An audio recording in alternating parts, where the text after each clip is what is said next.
Bonjour à tous et bienvenue pour cette nouvelle vidéo. Je suis ravie de vous retrouver. J'espère que vous allez bien, que vous avez passé une bonne semaine et que vous avez eu d'excellentes lectures.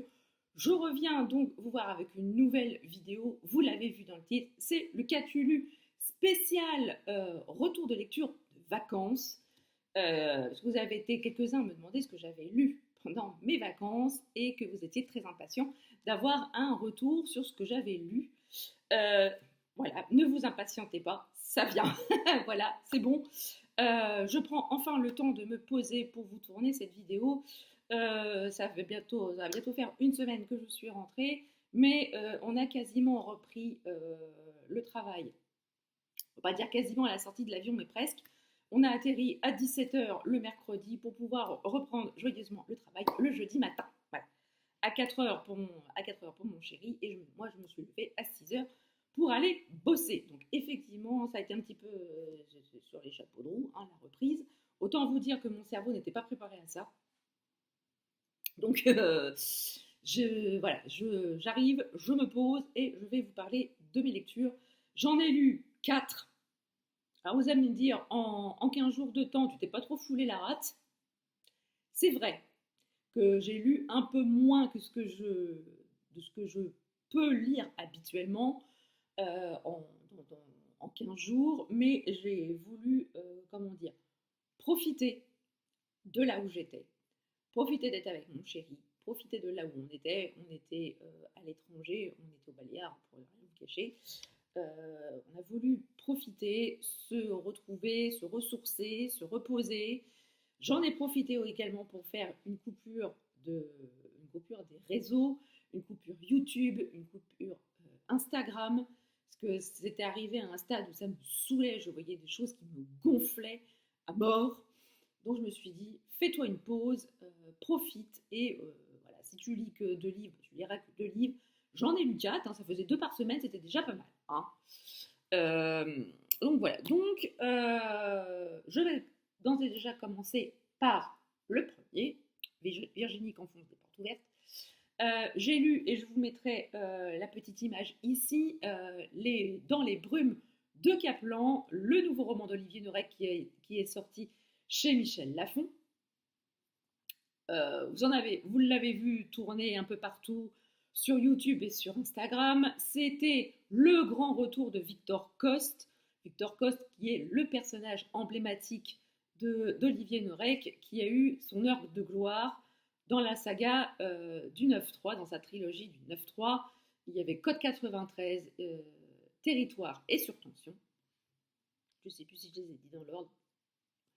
Voilà, si je ne les ai pas dit dans l'ordre, je pense que la police de Bouctube me tombera dessus à bras raccourcis.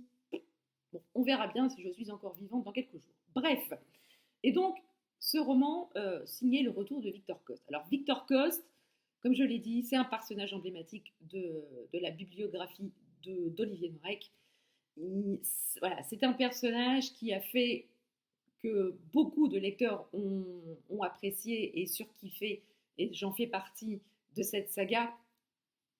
On a laissé Victor Coste à la fin du 3e tome dans une situation physique, psychologique, qui ont fait que voilà, la saga pouvait s'arrêter là. Et c'est toujours plus ou moins casse-gueule pour un auteur de ressortir, de faire revivre, entre guillemets, parce que bon, il n'y avait pas eu de... Victor Coste n'était pas mort, hein, la preuve, il revient. Voilà. Donc, c'est toujours un exercice casse-gueule pour un auteur de faire revenir un de ses personnages phares, alors que la fin, là où on trouvait à la fin un roman, pouvait tout à fait se suffire à elle-même.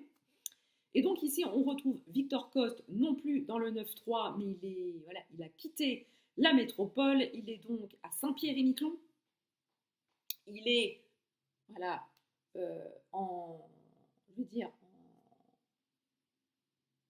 à la tête de la brigade de la police des frontières là-bas. Mais il a aussi une autre mission, mais celle-ci, elle est classée secret défense.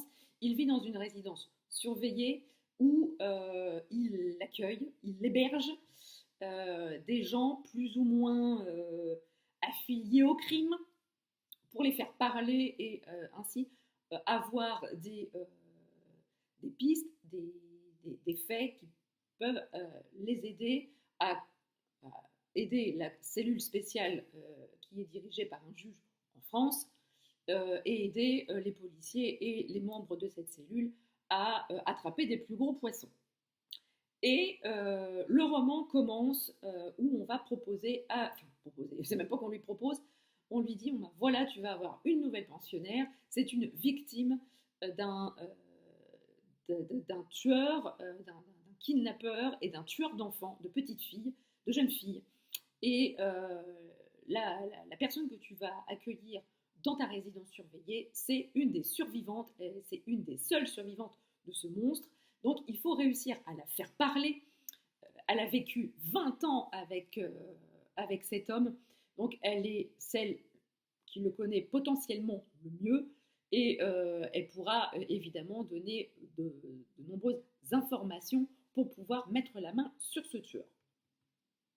Bon, alors, Victor, le Totor, au début, il n'est pas enjaillé de ouf par cette nouvelle mission, parce que lui, ce qu'il veut, c'est tirer les verres du nez des gens qui font potentiellement du mal.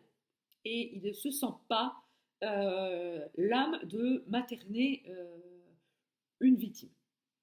Mais bon, il a quand même le sens du devoir chevillé au corps, hein, n'oublions pas, c'est Victor Coste, hein, quand même.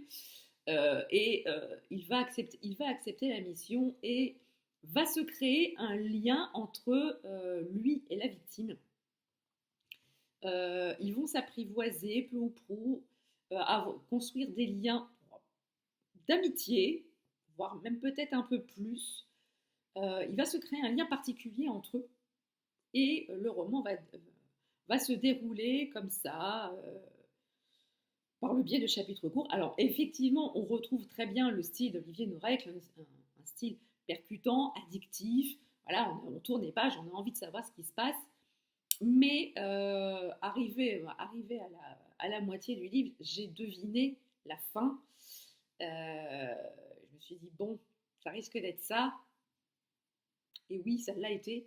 Donc, j'ai pas eu la clacasse que certains ont eu lors de la révélation finale. Je l'ai vu arriver.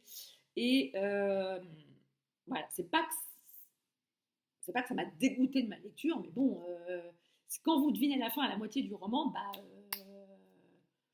la fin, ça bâme pas. Hein. On peut pas non plus dire que qu'on va se rouler par terre de bonheur parce que on a lu ça. Non, moi, je n'ai pas eu la claque.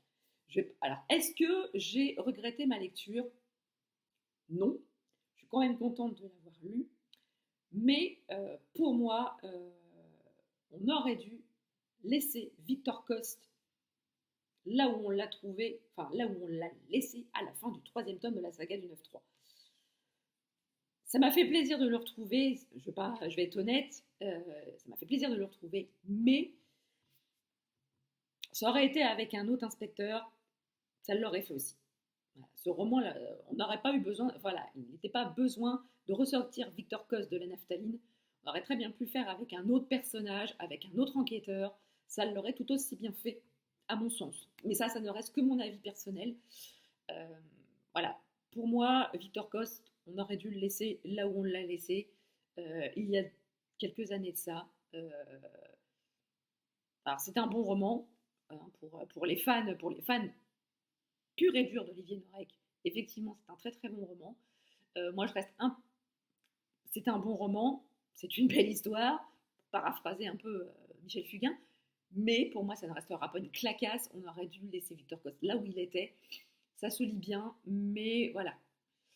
Pour quelqu'un qui lit, voilà, j'ai l'habitude, je ne veux pas dire non plus que je devine les fins à chaque fois, hein, parce que c'est chiant. Hein, quand on lit du thriller, quand on lit du roman noir, on a envie d'être surpris. Hein. On a envie que l'auteur nous balade et nous emmène vers des choses qu'on n'aurait pas trouvées. Bon, là, j'ai deviné la fin, donc bon.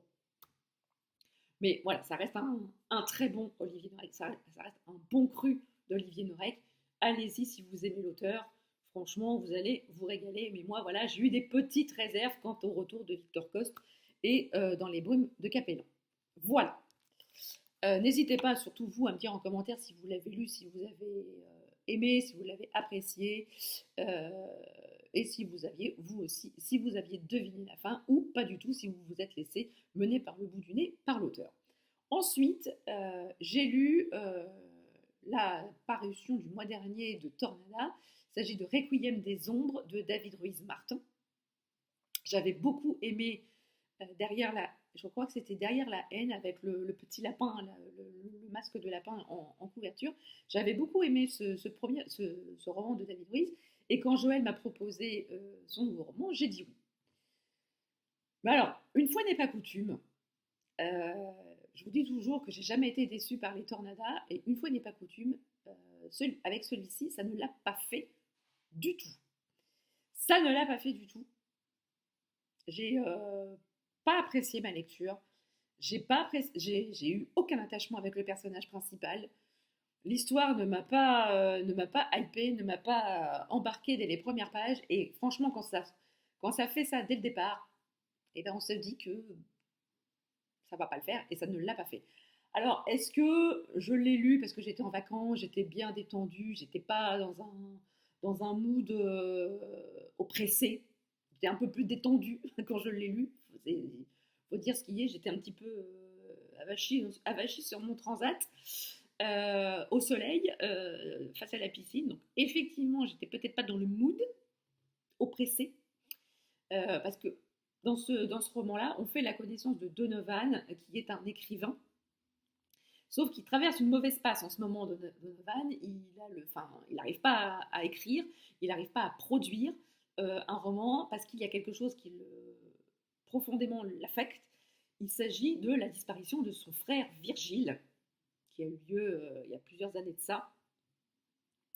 Et Virgile a disparu un soir, ils ont été agressés tous les deux par une nuit de brume, par une journée ou une nuit de brume, et le corps de Virgile a été comme aspiré par cette brume, et on ne sait pas ce que Virgile est devenu. Ça fait plusieurs décennies qu'il a disparu, et la disparition de son frère l'obsède.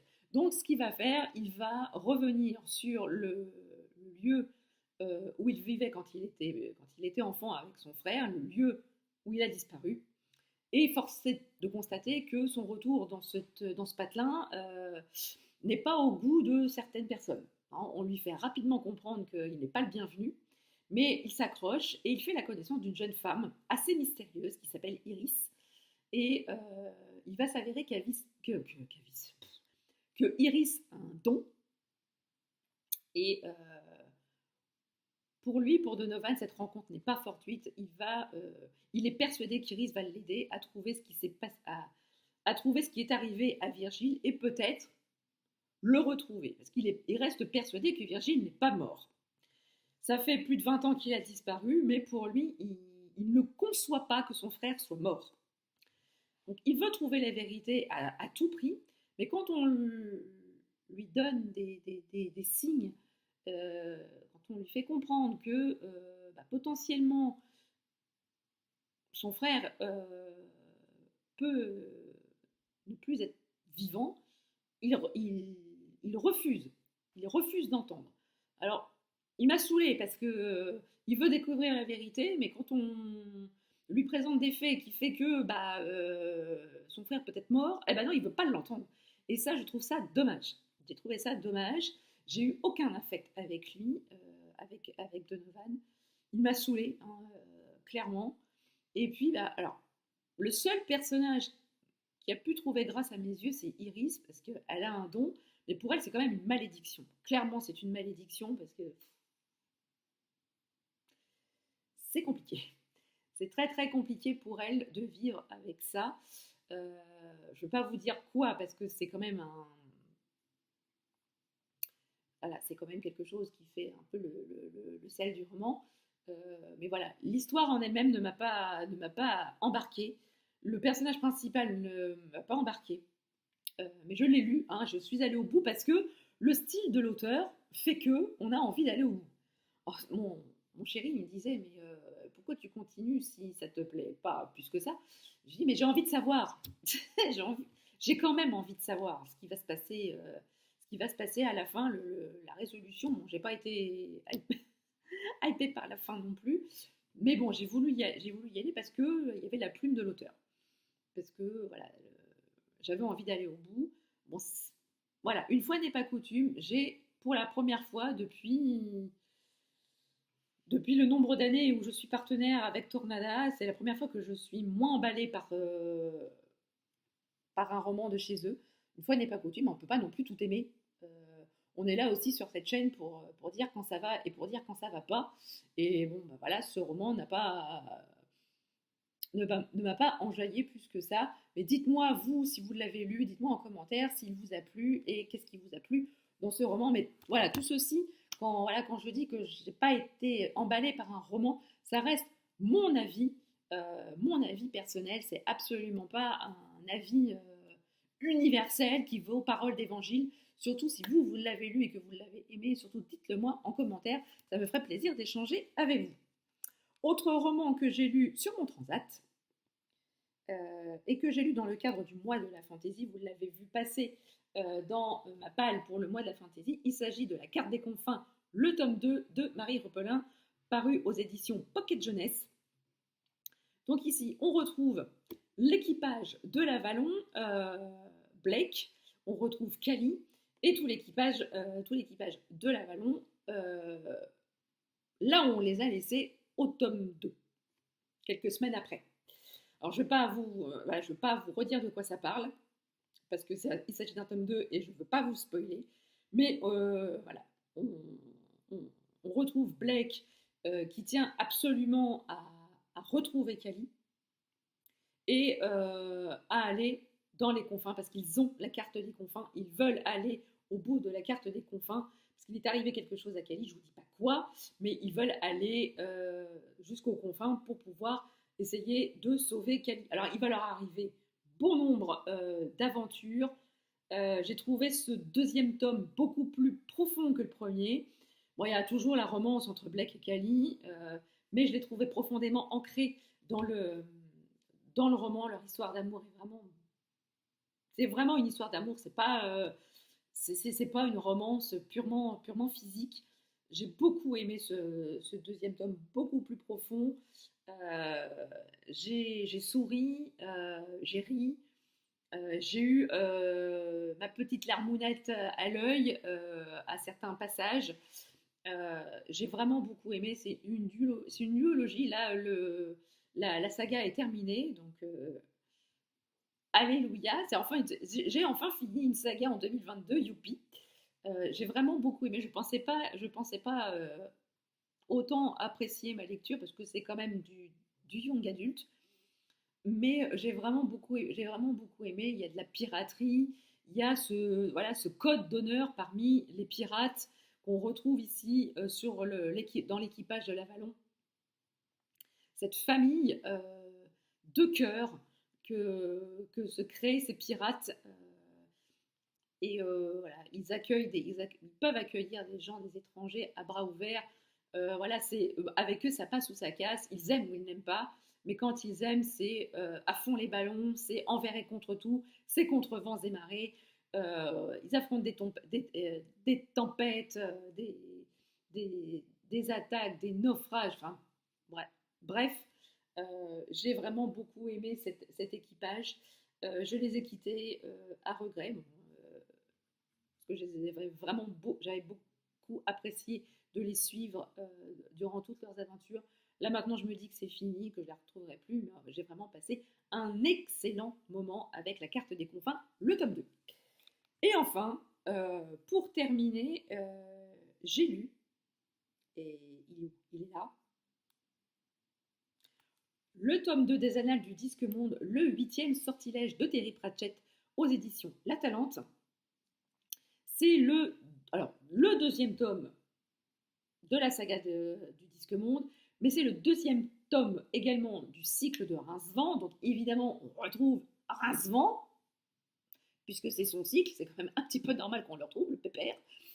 On retrouve donc Rincevent, on retrouve Douze Fleurs, le bagage et d'autres personnages, bien évidemment, dans une aventure encore plus truculente que la 8e couleur.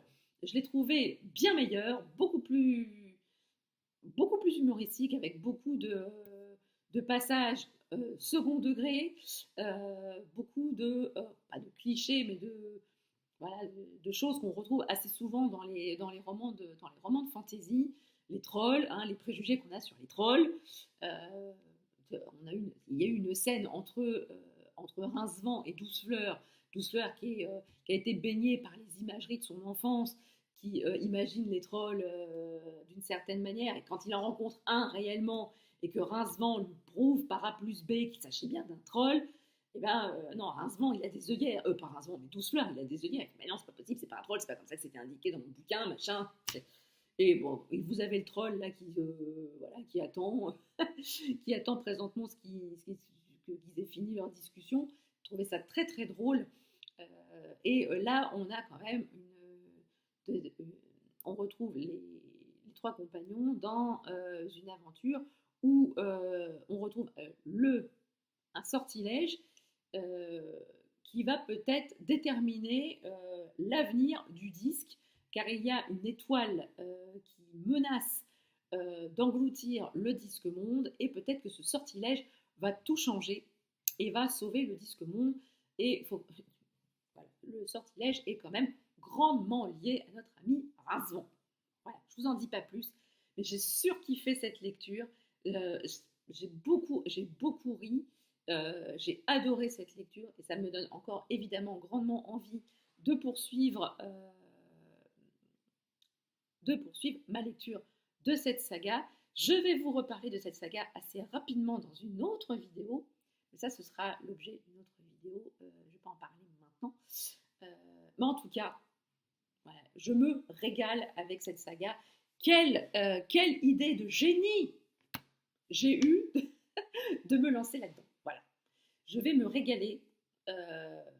Et voilà, si le cœur vous en dit, accompagnez-moi. Si vous-même vous avez lu le disque, enfin, si vous avez commencé les annales du disque monde, dites-le moi ce que vous en avez pensé. Moi, pour l'instant, j'en suis au tome 2 et je me régale. Je vais bientôt poursuivre. Mais ça, je vous en reparlerai après, cette saga. Parce que. Non, je vais me taire parce que sinon, je vais empiéter sur la vidéo, sur la prochaine vidéo. Et j'aurai plus rien à vous dire. Ce qui serait un petit peu con. Bref, voilà, cette vidéo est à présent terminée. J'espère qu'elle vous a plu. N'hésitez pas à me dire en commentaire si vous avez lu les livres que je vous ai présentés, ce que vous en avez pensé. N'hésitez pas aussi à me dire si je vous ai donné envie, malgré des avis un peu mitigés, de lire les romans que je vous ai présentés. N'hésitez pas à mettre une pluie de pouces bleus. Et si vous n'êtes pas encore abonné à la chaîne, n'hésitez pas, c'est gratuit, ça fait plaisir et ça ne fait de mal à personne. Sur ce, je vous laisse et je vous souhaite une très très belle semaine, de très très belle lecture, et je vous dis à très bientôt pour une prochaine vidéo. Ciao.